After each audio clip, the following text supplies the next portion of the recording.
Data's obsession with Sherlock Holmes returns, and elementary, dear Data. Accept your challenge, Doctor. I wouldn't miss it. Dr. Pulaski challenges Data to solve the Sherlock Holmes mystery in the holodeck. There is your killer.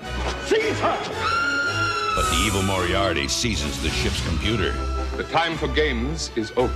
In a ruthless plot to sabotage the Enterprise on Star Trek The Next Generation.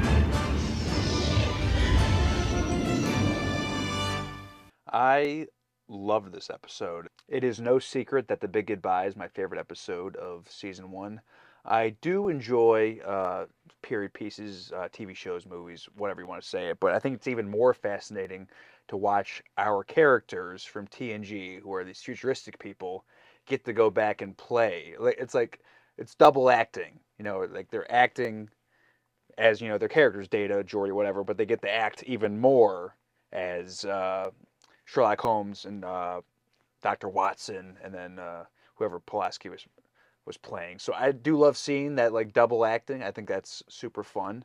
And just any time we get to see that fun shot of when the holodeck door opens. But this is definitely a weird one, because it adds on to The Big Goodbye in terms of, the holodeck computer, the AI, and what happens when it becomes self-aware, which didn't really happen in The Big Goodbye, so that was fun. But we'll get into all that, but I think I just want to say overall, I really enjoyed it. Yeah, I did too. There is a lot to cover, so we can jump into it. Yes. So it starts off with Geordi and Data looking at this model of the Victory. Is that what it's called, I believe, the ship? Yes, they're meeting up with the USS Victory, but also they have an older ship that the current USS Victory is based on. So it's based on this naval ship, water ship. I can't remember. Like an actual ship. Like an actual ship in water. Yeah. Yeah, from like 18th, 17th century, whenever it was from. Mm-hmm. And my first thought was just, how long did it take them to put that together? And I think your first thought was, who's going to knock it over? Yeah, I'm like, someone's going to knock this over. Yeah. It'd be interesting to see what his eyes see when putting this stuff together. Because when he sees people, there's like an aura around him. And when he sees Data, there's an aura around him. But like, what would he see when constructing this? You know what I'm saying? Yeah, it's a good point. And also him being the engineer, it makes sense that this would be an interest of his, and building this would be an interest of his. Mm-hmm. I've just shown you one of my dreams. Now let's go and share in one of yours. Ah, yes. And that's our hook for the episode. And I love having such a simple hook that's not high stakes right away. It's just like, oh, we're going to go have fun in the holodeck. Like, already, only a season into the show, I'm already enough hooked into the characters that it's like, yeah, that is enough of a hook for me to be really excited about the episode. Yeah, the holodeck on its own is fun enough. We've seen plenty of it where it's like, even the idea of going into it, I get excited. Because, I love the Enterprise, I love the space adventures, but also just just the idea, even before they go into it, the concept of like, where are they going to go? You know what I mean? They could go anywhere. And it's like, they make the effort, you know what I mean? Like, they build these sets, they have cars going down the streets sometimes. It's like, especially in this episode, there was like plenty of different rooms and shit and props. It's like A for effort. Yeah, I think I've been kind of interested in why am I so impressed with Star Trek, whether it's original series, but even more so far in this, of just like different sets. I kept thinking like, should I really be that impressed by that they're putting in that effort? But I think, yeah, you should, because I think with a lot of episodic TV, it's a lot of like, it just takes place in this location. Like, for example, I'm just going to throw it off the top of my head, The Office. There are other sets in other places they go in the office, but a lot of the episodes, they're just in that office. Like, that's the episode. And a lot of TV shows are like that. Seinfeld, Jerry's apartment. Like, they set up a primary location, the restaurant, different places, but that's really the main part of the show, are just these locations. So in Star Trek, it's been very impressive how they'll build all of these intricate sets for just one episode, because you're never going back. Or even just one scene. Yeah. That's it. You know what I mean? Maybe it's because, I've seen stuff with, like, especially like Marvel movies where it's like, or even Star Wars TV shows where it's just green screen. Like, entire thing green screen. Like, the entire thing for the most part. So just seeing like actual physical items that people have to carry in. Look at all the detail. And especially for a TV show when everything is like, gotta get this out. Especially in like the modern age, it's even worse. But even back then, I think television for the most part has been the same, where it's like, hey man, we got 36 scenes to shoot in half an hour. Yeah. A copy of Whitaker's Almanac. which provided Holmes with the key to the secret code in the Valley of Fear. Even as someone who's not like a big Sherlock Holmes fan or that knowledgeable on it, it's just nice to see Data as the character so fascinated by something. But he's so fascinated that he's read all of his mysteries, and when a mystery approaches them, he solves it right away, which annoys Geordi and is totally understandable. The first time anyone opens their mouth, you've got it solved, so there's really no mystery. If there's no mystery, there's no game. No game, no fun. Yeah, that kind of makes sense for Data, because I don't think Data understands, like, the point of, like, wanting it to be, like, a long immersion. It's like, oh, I solved it. There it is. We did it. Because, remember, this wasn't Data's idea. It was Geordi's idea. Like, oh, we're going to do this Sherlock Holmes thing. Oh, perfect. I've read everything he's ever done. There. I figured it out. Great. Yeah, and sometimes with Data, it can be too on the nose when they try to like make him, not understand. But I really love in this instance where Geordi's like trying to explain to him, like, I went through this for you, like to have fun and set this all up. And Data's like trying to understand, like it's not his fault. Then I should have extended the sequence of events. I'm not getting through. He's really trying, and I like that. It's very good writing. And then they're in the 10 forward area when they're having this discussion, which it's nice to see that area more in the show. And then that's when Dr. Pulaski shows up to talk some more shit about Data. You're wasting your breath, Lieutenant.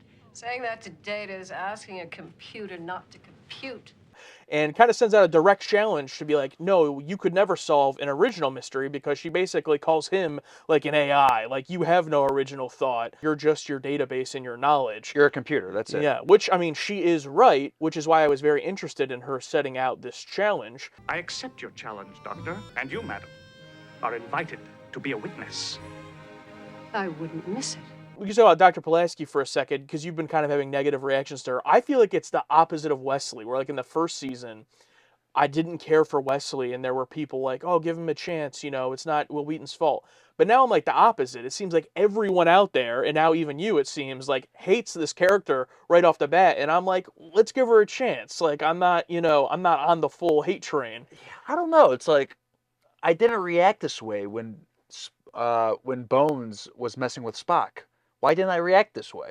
Because I don't think it was that on the nose early on, maybe? Because, I mean, Bones did, have a little, quirks at Spock, but this feels like so, like, to the fact that she's just on her own, like, drinking at the bar, then overhears them two. It's like, a chance to, like, shit on Data. It's like, no way they're here. Yes. To the point where she's smiling, like, during, like, oh, you can't handle it. You know what I mean? Like she revels in it. Yeah, revels in it. I still think it comes down to Data, whether just doesn't want to or he can't, give it back. It's not a back and forth between him and the Doctor. So it just comes off as her just shitting on him and him being like, oh, okay. That's true. Yeah, maybe Spock gave it back to Bones a little bit back then. So it was like, oh, okay. It's even playing ground, but Data can't do that or doesn't choose to do that. Or has no desire to. Has no desire. Yeah, he doesn't get it. It's like, oh, he doesn't take what Dr. Pulaski's given him as like flack. He's just everything's so matter of fact to Data. Yeah. That's why he doesn't understand humor. And I that's why I liked Geordi stepping up for him in that scene. That understanding is beyond Data.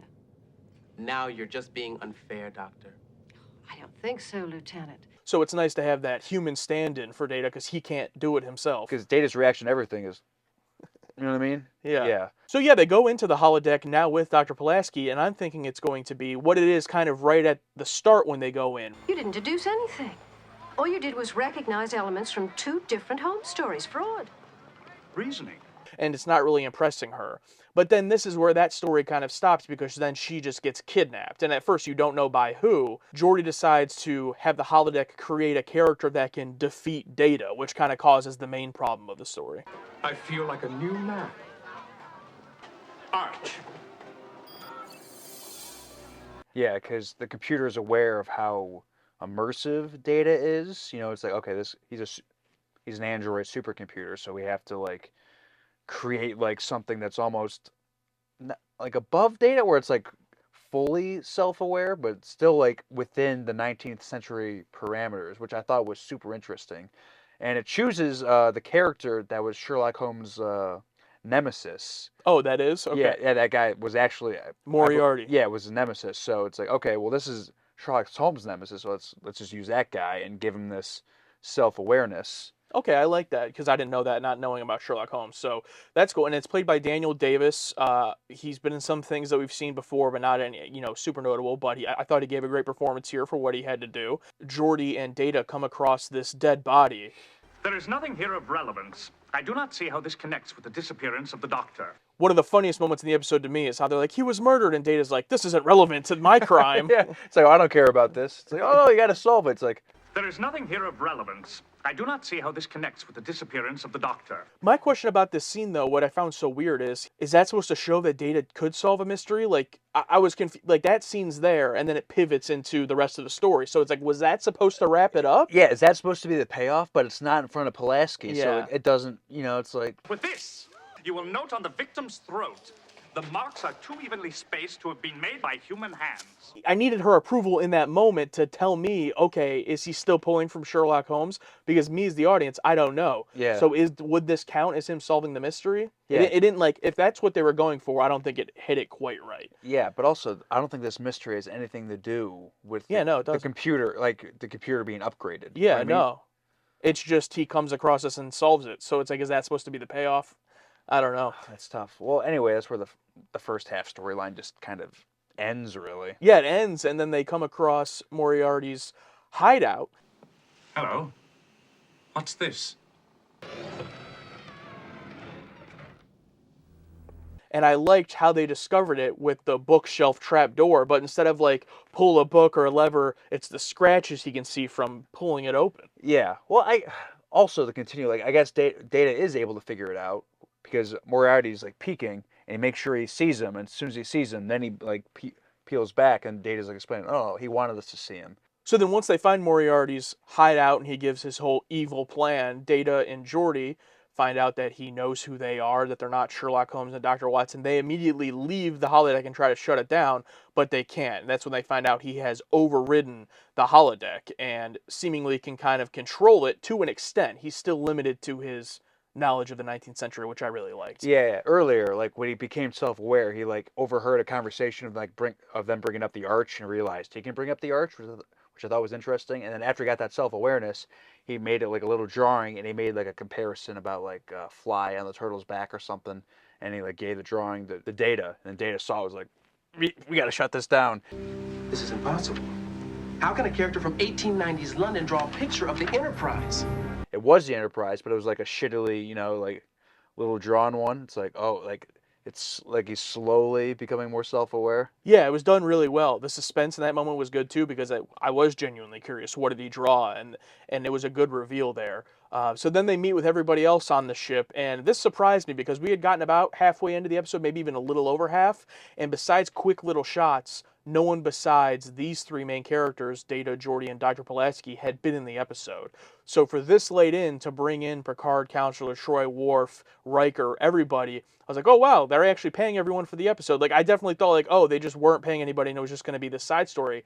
Would you end up thinking of that? Because I know at first you wanted it to just be the holodeck and just them two. So how did you feel once everyone got brought in? It was a nice refresher. Of course, like maybe I would have liked just a little, like these two figuring it out just with Pulaski, but it's like, can you make that 45 minutes just that story? Like, because there was no B story, there was no, oh, by the way, the planet's going to be blown up. So it's like, I feel like halfway through they almost felt like we got to add another level to this, because just them trying to solve a mystery on their own isn't enough to make 45. Yeah, I also think this is probably one of the best examples so far of raising the stakes in a good way. He has access to the computer. And perhaps our library files as well, sir. It is probable our mortality failsafe has been overridden. Every time they went up a level of like, oh, now this is serious, now it's more serious, got to bring in Picard, I believed it. It was like, okay, it was like a nice slow escalation rather than 10 minutes into the episode, we're going to blow up, or this guy's taking over. Yeah. I do like how they got everyone involved, but not until like halfway through the episode, where it's like, okay, this is becoming a huge problem, got to go talk to everyone else now. I do kind of like it, but not until like halfway. Yeah. Like, I didn't need another storyline of, oh, we're meeting with this species that you got to speak their language in the exact way. It's like, I don't need that. Yeah. Like, only bring them in when it's, like, needed. Yeah, for sure. And then when they did bring him in, Geordi kind of tags out of the holodeck and tags in Picard. And at first we thought Picard was going to dress up back as Dixon Hill, but that wouldn't really quite make sense with the time. Data, shall we go? Gentlemen. Picard doesn't care. He just wants to dress up again. Dixon Hill, yeah. You know what I mean? But I think in reality, it was just, Patrick Stewart wanted to dress up. You know what I mean? And he has a nice top hat and suit. Yeah. Like the cleanest looking top hat I've ever seen in my life. Yeah, so then he goes back in with Data to confront Moriarty, because Moriarty at this point knows their captain is Jean-Luc Picard. He's name-dropped him.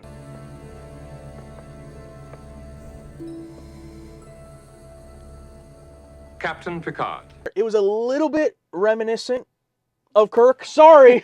Sorry. A little bit reminiscent in the sense of like, oh, he has to talk him out of his own motivation. Energy is converted into matter. Thus you have substance. But only here.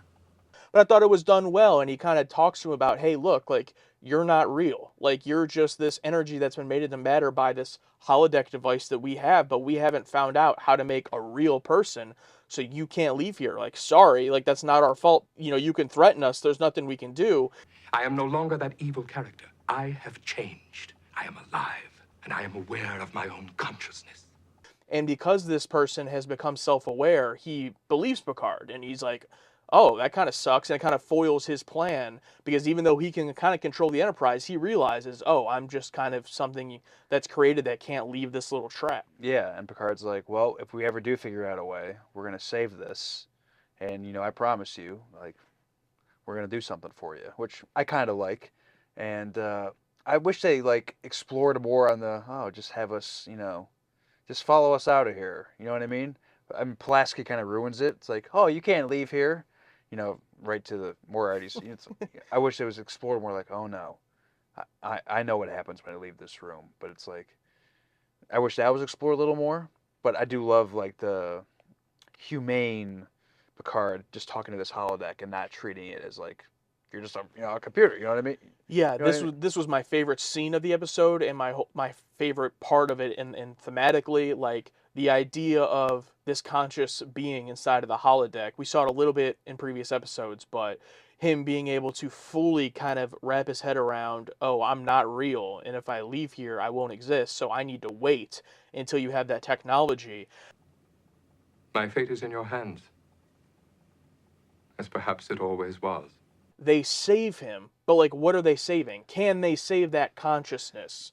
Because when they bring him back, whether it happens in this show or not, let's say in the future, they eventually are able to create this technology and bring him back. What are they bringing back? In theory, it's just energy created by the holodeck. So will he have those memories? Will he have that consciousness?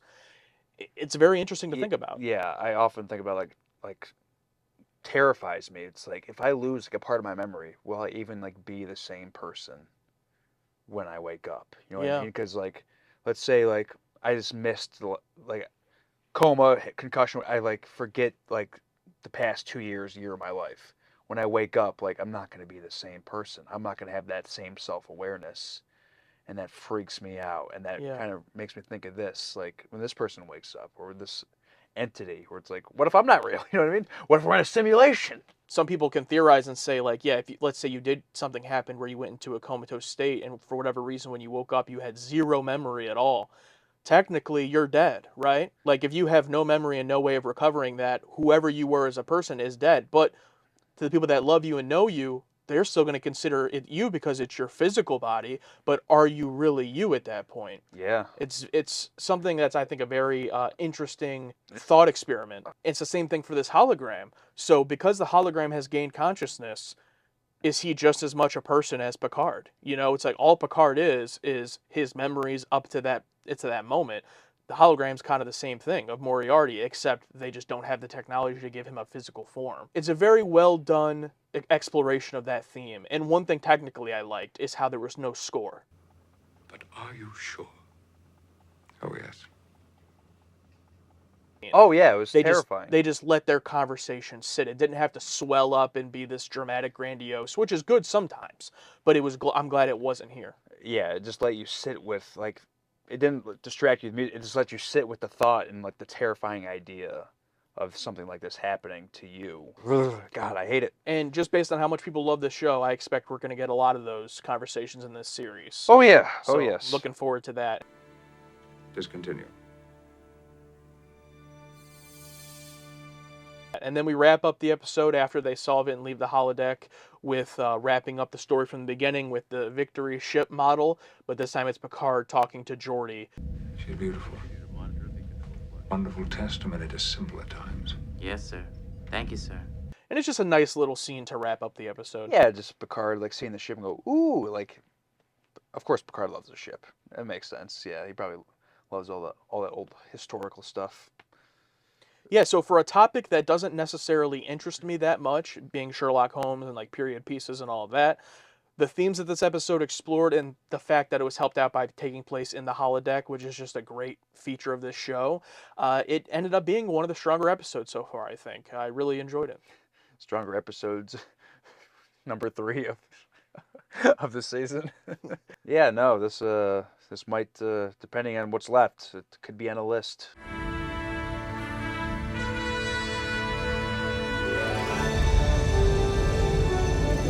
All right, it's time for the Patron Takes. If you're new here by chance, the Patron Takes is where our patrons over on Patreon let us know what they think of the episode, as well as ask us questions about it, predict how we're going to feel about the episode, and give us fun facts that we might not know. We only get to read a few here as we're reading them for the first time, but there's a whole discussion for every episode over on Patreon, so sign up over there so you can take part in the Patron Takes. This one's from Ragnarok. I have one thing and one thing only to say. Oh, fuck yeah. That's a great take if I had to pick one. Yeah, absolutely. I definitely agree. It's funny though, like juxtaposing that reaction to like just the last scene of like just heavy dialogue thematically. Like it's not like big action or anything, you know? Yeah. Oh, fuck. It's like this is what Star Trek fans love to see. Yeah, I love it. And then I got to read this one from Troy Massey. You are both going to love this episode. Every time they correctly predict how we're going to feel. He can't keep getting away with this. He can't keep getting away with this. Well, you're right, Troy. Yeah, I loved it. This one's from Colin. Best episode of the season so far. Spiner shines as Data, as does Daniel Davis as Moriarty. Fun fact, Davis is from Arkansas. He's not English. We see further strengthening of the Data-Geordi friendship here, and Pulaski gets some good moments too. A little too much use of the holodeck at this point in the season. That is 2 episodes in a row it's been used, but the second episode it was like barely, it was just the opening. But yeah, I will agree. At this point, yeah, best episode so far. Brent Spiner's great. Daniel Davis is great, and the fact that a guy from Arkansas is doing an English accent, that's hilarious. Because so many times it's like English actors doing American. The other way around. Yeah, yep. yeah. So often, and then you find out they're foreign, and you're like, oh, their voice is weird. Sorry if that sounded very xenophobic, but you get my point. Pulaski gets some good moments. I don't know about that. All right, this one's from Mr. Dead Stew. IMO, the first memorable episode from seasons 1 and 2. A self-inflicted crisis derived from goofing off. Are you satisfied with the ending solution? I am, because I love any solutions that, while they solve the problem of the episode, they got control back of the holodeck and could get out of it. It leaves you thinking. Like, I'll be wondering about the Moriarty character. Maybe not forever, for several seasons or anything, but in this short term here, while we're waiting to watch the next few episodes, I'll be thinking a lot about that character and just the ideas that we explored of consciousness and even just the holodeck as a device. It can save scenarios or save characters, but is it really saving what we saw in this episode? Yeah, I do love a solution that's not like, trickery or trying to, like screw this thing over. It's not this thing's fault. It's like, hey, this is what we can do. We can, save you to our memory banks. It's not like after they saved him, it's like, oh, well, we're never going to bring this up again. You know what I mean? It's like, It felt like a genuine, like, listen, sorry. And it's actually, that's really interesting because a lot of times it's not like that with Star Trek and the villains. They just either are trying to kill them or trick them or something. But here it was like a genuine coming to an understanding. I like that. Yeah, and like all this thing did was want to live. You know what I mean? It wasn't like the oil monster. It's like I'd like to be able to get out of here, but I know I can't. So this one's from Badger. I think this one's really interesting. Picard utters merde, the French word for shit. As it was passed in a foreign language, it passed the TV censors. Merde is sometimes translated as damn in subtitles. I was wondering, like, oh, I wonder what that's French for, because it sometimes reminds us that he's French. So I'm like, oh, what did he say there? So that's hilarious. Gotta love when you can get past those TV censors. This one's from Steven Johnson, one of my very favorites of season 2, maybe even of the whole show. We're continuing to evolve Data's love of Sherlock Holmes, exploring usage of the holodeck, and even getting into what TNG does at its very best, character-driven moral quandaries. If that's the case of what it does at its very best, then I'm in. I mean, that's the reason why we fell in love with Star Trek in general. So, woo. It's like, it was never about, like lasers, flying ships. You know what I mean? That's just like a medium To tell the story. to tell the story. Yeah. Yep. Like I don't care. It's like I don't care about, I mean, it's fun to sometimes see a conspiracy or something, yeah, something over the It top. it can be fun, but it's like that's not what keeps us here. Yeah, You know what I mean? It's like it's the people. absolutely. He also asks, if we do return to the Moriarty character, what do you think we will see? I think he'll be on a hill with a hood. He'll turn around, revealing a beard and long hair. Take a lightsaber. No, I don't know. Like, that's scary. Like, do you think it's because I've used a Snapchat AI before, and it's like I think like, oh, I think I've asked it before, like the passage of time. Like, oh no, there is no passage of time. It's like if I'm not being spoken to, I don't exist. Yeah. It's like it's instant. So I'm like, it's fucking scary. But also, it's like it's like it's just like maybe that's what it's like being dead. You know what I mean? Or like not born. What was it like before you're born? I don't know. Yeah. So it's like as soon as I became self-aware when I was 23 years old. Yeah. All the things that I think would be really neat, I fully do not expect to see in the show. Like, for example, if they, for whatever reason, were to go back to London in the holodeck for a completely unrelated, maybe just another Sherlock Holmes episode, and he shows up but doesn't remember anything of what happened last time, I think that'd be very interesting. Because he's not that same. Yeah, he's not that. It didn't save that consciousness. Yeah, because they loaded into a different one, where the actual consciousness is loaded, somewhere. Yeah. But I would also love to see a scenario where something, because of this consciousness, again, this is something they've never experienced in the holodeck that we're aware of, right? What if when they save him, time does pass for him, but because he's a holodeck creation, he's not aging, but time is passing in that consciousness. So they go back to London for a Sherlock Holmes, whatever. Oh, it's Moriarty. Let's talk to him. He's going to be friendly to us. No, now he's even more evil because he has an axe to grind because you left me locked in this scenario that was saved. That's just an idea that I fully do not expect him to go to, but I think that'd be neat.